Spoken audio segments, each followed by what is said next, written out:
In this lecture, I'm going to introduce you to a couple of third-party middleware we have in Express. So head over to express.js.com. On the top, under resources, you can find middleware. So these are the third-party middleware that you can use in your applications. But that doesn't mean that you should use every single middleware function here, because every middleware function will impact the performance of your application. If you don't need the functionality that comes with a middleware function, don't use it. It's just going to slow down your request processing. So spend some time, have a quick look at this documentation and see what is out there for you in case you need it. Now in this list, the middleware that is considered best practice is Helmet. So it helps you secure your application by setting various HTTP headers. So let's have a quick look here. Basically, all we have to do is load this Helmet module using import or require function. What we get here is a function, so we call that, and that returns a middleware function, and then we will use that. That's all we have to do. If you want to better understand what Helmet does under the hood, you really need to look at the documentation, because that's beyond the scope of this course. So back in terminal, let's install Helmet. Now here in our app module on the top, we load Helmet, get the result, and store it in a constant called Helmet.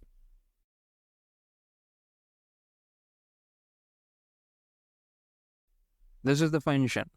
So we are going to call that and pass it to app.use method.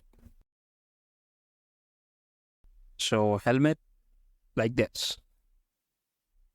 The other third-party middleware that you might find useful is Morgan.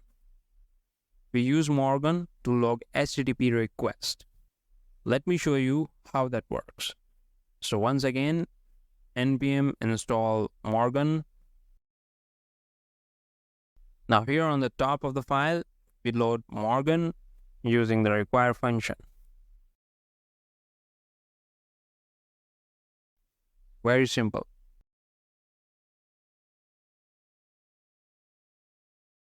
And then finally use it like this. So Morgan is a function, and here you can specify various formats. I'm going to use the simplest one, that is tiny. Again, you need to look at the documentation to see various options that are available to you. So now back in the terminal, let's run the application with Morgan in place. Every time we send a request to the server, it will be logged. So here I'm going to send a simple GET request to our courses endpoint. Now look in the terminal, Morgan logged our HTTP request, and this is a tiny format. It's very simple. So we send an HTTP GET request to this endpoint. The result was a status score of 200, which means successful. And this is the time it took to respond to this request. If you want more details, you set a different format. And by the way, by default, Morgan logs the request on the console, but you can also configure it to write it to a log file. Again, remember when you turn on this feature, it will impact your request processing pipeline. So perhaps you may not want to do this in production, or you may want to enable this only in certain situations. For example, you can have a configuration file when you deploy this application to the production. In certain situations, you can turn this on for a short period of time and then turn it off. In the next lecture, I'm going to show you how to work with different environments such as development, testing, and production.